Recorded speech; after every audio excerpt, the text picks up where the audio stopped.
There's a lot of concrete in downtown Los Angeles and not a lot of green space or access to fresh produce.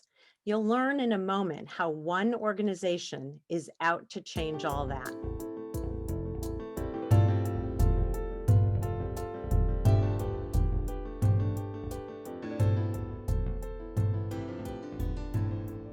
Today, our guest is founder and CEO Jose Miguel Ruiz. And I am particularly excited because we share the same alma mater, the USC Suzanne Dvorak Peck School of Social Work. And Jose was a former student of mine and spoke about developing this nonprofit as a student several years ago. And now it's a reality and growing. Thank you, Laura. And for all those listening, I also want to encourage you and thank you for tuning in to this broadcast. And part of this, I want to start by acknowledging also what cultivadores are, our mission, and really the idea that anyone and everyone could grow food here in Los Angeles. My father personally was a bracero, or in English, it was a term used for workforce. Literally, it was just the arm of a person that was of value for picking, harvesting, but not the full person. It was just the brazo, the arm. And now for me to be able to tell my full story, it's also paying respect to the other farmers and the many farmers and the current farmers who are now feeding our nation. Jose, let's dedicate this podcast to the whole person. That's Yes. such a beautiful way to frame it. It's not just an arm picking, but it's really the entire person that you're bringing to the forefront. I co-author a book, and this is Paradise Transplanted with Professor Pierrette Hondanou Sotelo from the sociology department.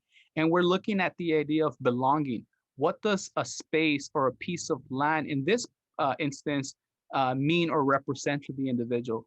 So having done ethnographic research, we interviewed members of different community gardens throughout Southern California. And we realized that the idea or even the concept of being able to own or rent a piece of land, and we're talking a 3 by 5, 3 feet by 5 feet, you're now part of this fabric of being able to own something. And without even getting into the status of individuals, the economic, the social, you're now able to pay a small fee of $35, $40, whatever it may be, but you're able to be part of a community, your urban farmer community. And that's something that we can't take away from the individuals, the sense of empowerment, the ability to have now a key to a lot. And for many of these folks, this may be the only pair of keys that they ever own. Because again, with the high cost of rent and also property, there's really no chance for folks to purchase or own their own lot or even their own home. So even cultivating, growing food, although as for some it may be leisure, for others it's not really possible for everyone. So the fact that these community plots exist and Cultiva is trying to increase the number and create new ones, it's really looking at the idea of space. How do we make meaning of space? How do we make more available space? And this is just looking at basic statistics. It's not an issue of land. There is enough land. The city owns enough land. There's about, the last time I checked, and this is looking at some public records, there's over 59,000 acres of available land. And they're all scattered throughout the city of LA. And there's been different initiatives like the Urban Agriculture Incentive Zone. But now it comes to how do we now start focusing on these plots, empowering the individual to then transform urban agriculture. And that's what Cultiva is doing now. Wow. So you're really talking about sustenance in so many ways, both in terms of one feels connected and at home when they have keys to a place of land that they can seed and grow and eat from. Sort of that whole cycle, which is really beautiful. So you're not just teaching about agriculture, it's much bigger than that. It is, because and for those listening, I want you to think of the first time you got your first car, perhaps, or the keys to your house. There's a sense of enjoyment, satisfaction, pride, and too often low income families don't feel that. They're often evicted, and this has also happened. And I want to highlight a very important part of LA history, which is the South Central Farm. At one point, this was in 2006, the largest urban garden in the city of LA, but also in the nation, 14 acres, and it Wow. got demolished, it got erased, it got eliminated. There were over 300 families growing food, and there's even an award movie called The Garden that documented the story. And for you to say that 14 acres of biodiversity were not enough, for you to say that 300 families were not enough, and for you to bulldoze a location and say you're going to build warehouses, and even years after, there's nothing there. It's really a personal and a direct attack to communities. And Mm. from that historical point, how do we build from that? How do we now build our ecosystem? How do we now understand that if we don't do something to change the way we purchase, the way we buy, there's not going to be any time to go back. And then this now goes into what the mayor of Los Angeles is talking about, the new Green Deal. How do we reduce our carbon footprint? How do we now increase our tree canopy? However, communities were doing it, and this was in South Los Angeles, had been doing it for a long time, and it got erased. So part of Cultiva's mission also is to honor the past movement and then build forward with new practices as well.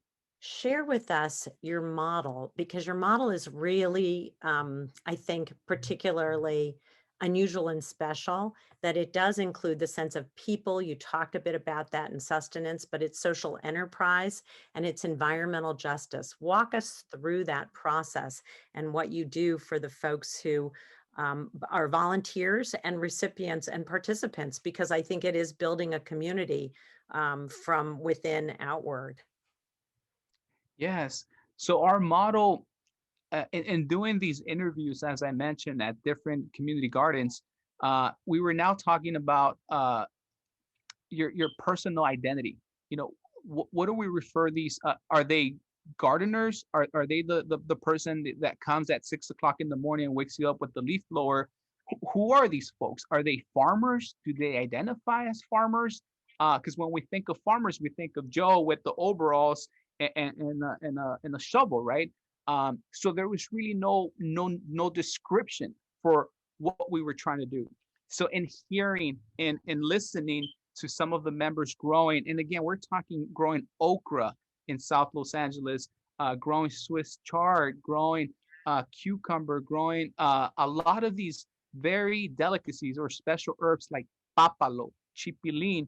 We started hearing folks saying, I have to cultivate the land. Tengo que cuidarlo, tengo que cultivarlo. This reverence to the act of growing, the cultivation part of it. And after hearing that, I found a common theme, which these folks do not identify as farmers because perhaps they have another job, whether it be a blue collar job or whatever it may be, or a sector job. They're working at hotels, restaurants, and this is what they do for enjoyment. So when you ask them, are you a granjero? Are you a farmer? And they said, no, no. My father used to be a farmer. My grandmother used to be a farmer. I'm not a farmer. Yo cultivo. I cultivate. So that's where the name of cultivador came about. And really, it translates to a cultivator in English, and a cultivador. So our name is a mix of both cultiva, so cultivate LA, and then also the act of a lot of times we would hear at these gardens within their own unit or within their own community, they would say, oh, I cultivate a lot better, él no la cultiva. So it's this challenge as well of, hey, let's all cultivate it, like cultívala. So the act of cultivating, Uh, and that's I where that came and now folks are now looking at what is that formula. So to your point, we're looking at a cultivador as someone who really envisions themselves as stewards of the land, and someone who, again, has a desire to grow their own food. And again, this could be in South LA, East LA, wherever it may be, or even in the West Side, but you're paying that reverence to the land. That's number one. And the cultivador themselves are someone who understands the importance of growing food and how we could use food to empower other individuals. So this is where the social enterprise model comes in. And then also as a social worker, how do we now look at different groups, whether it be our brothers and sisters who are homeless or our youth who are incarcerated, who are getting out of a system and really have been told that they don't have any options. So we've now added a workforce model. Anyone who's 18 to 24, instead of saying you're now barred from ever getting a job, we want to give them the skill set as well. And the last piece of our model is the environmental justice. Environmental justice for different communities, or in some communities, it may look very different, whether it be in the east side where you have a big battery plant that, polluted, intoxicated the air. And, now they've bankrupt and they've gone. So what does that do to the soil? So coming back to the idea of soil, how do we restore it? How do we now take all the steps, the scientific steps to restore that piece of soil? But again, what does environmental justice look like from the big picture, from the person who drives a car, from all the things that pollute our air? But what can we do as ordinary citizens or Angelinos to improve our air quality, or even acts like composting or planting a tree? And it's these little habits that are going to have a big impact in the future. So when we reference someone to a cultivador, it's really all these bits and pieces of our model, our mission, that we really like for our volunteers, our cultivadores, to hone in and understand that it's not just you're tending a piece of land and that you're just growing simple veggies, or grandma used to do it. It's really more than that. You're really making a difference in our community.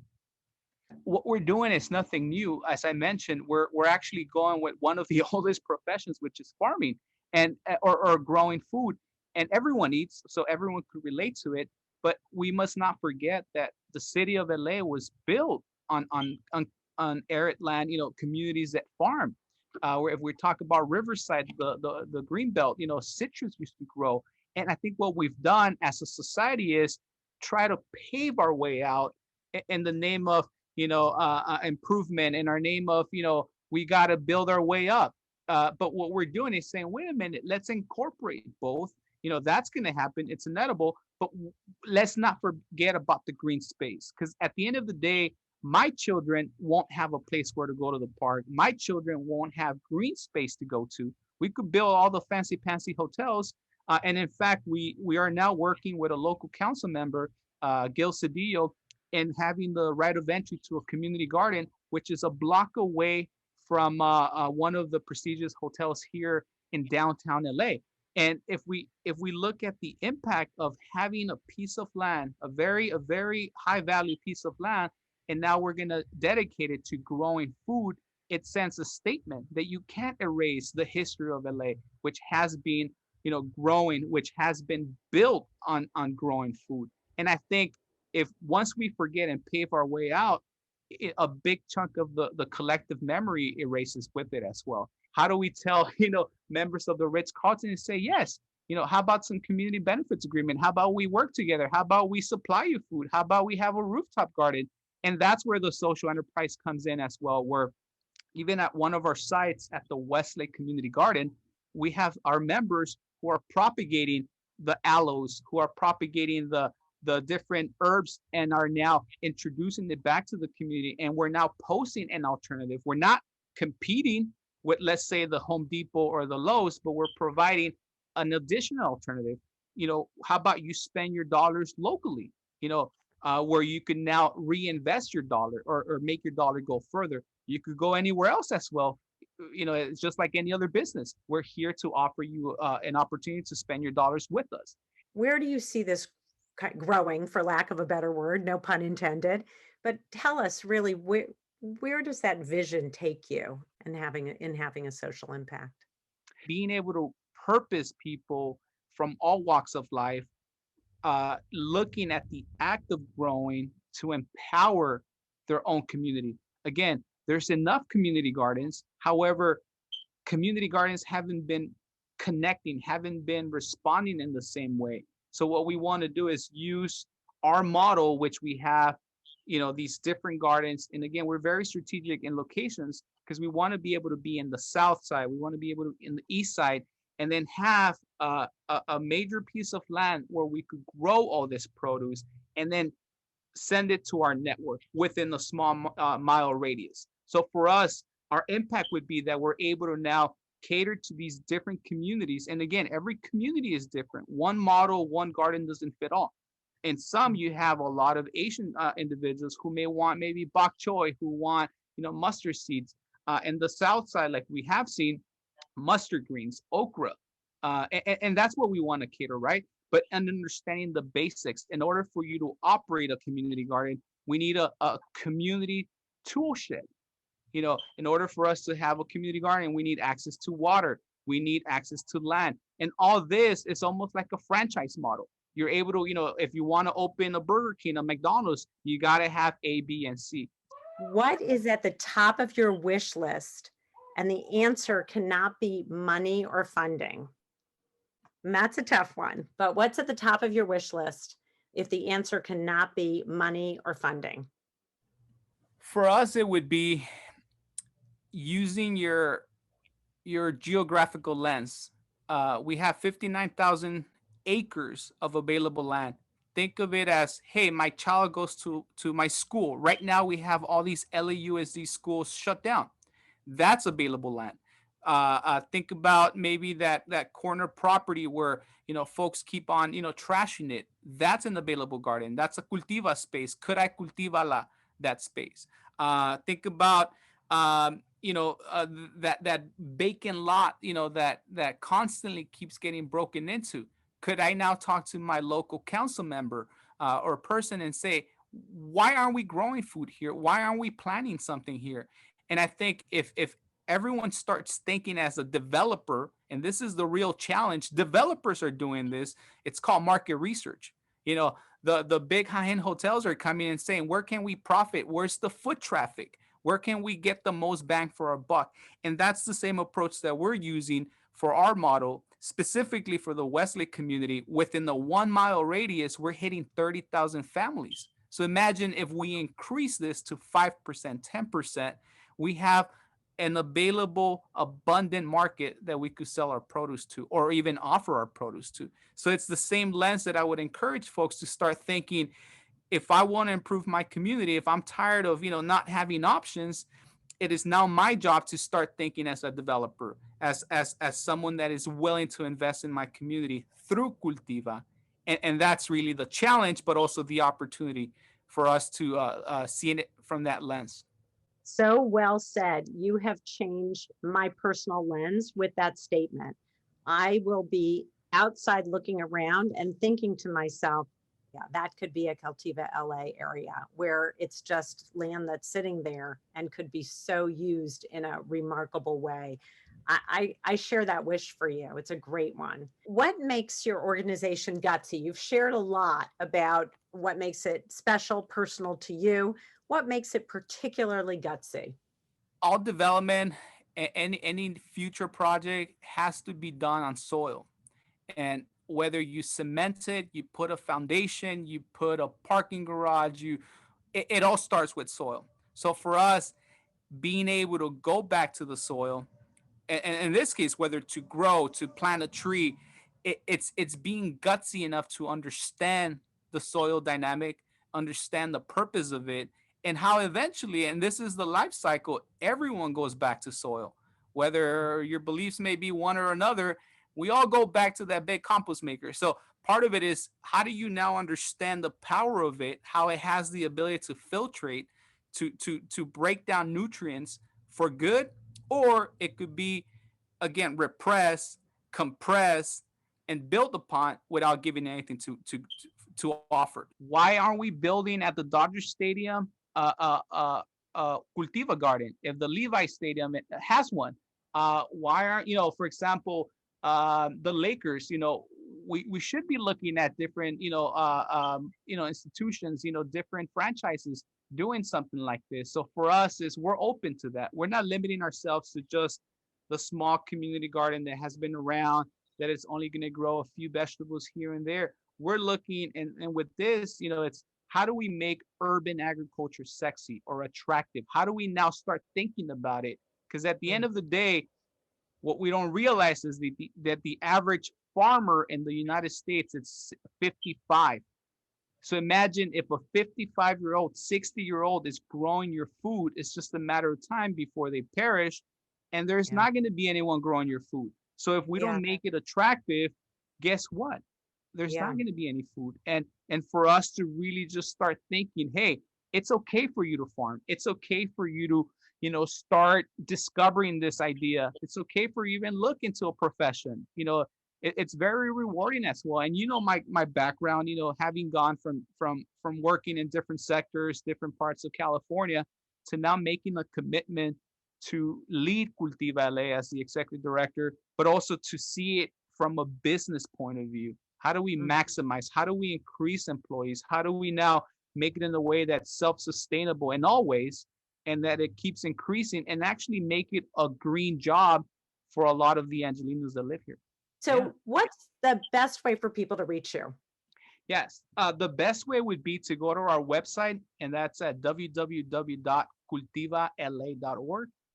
And again, within our website, we have ways of getting involved. If you want to volunteer, we have a team member that reviews the emails. We also have a way to donate if you felt compelled and you want to donate not only to our distribution, but really to our model. You could do it through our website. We have a secure platform where you're able to donate, and then they take care of all the transactions.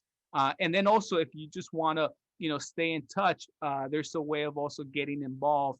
If you want to perhaps create a linkage to your local community member, or council, send us a link and say, hey, I'm in touch with X, Y, and Z. They've identified this location. What can we do? What are the next steps? And we'd be more than happy to start a conversation right now through the world of Zoom, get that going. Jose, I want to thank CultivaLA and particularly you for spending so much time with us. Please give Danielle and Myra, who are your former classmates and my former students, a big hello. But really, thank you for taking this time and talking with us, inspiring personally me, and I'm sure our listeners.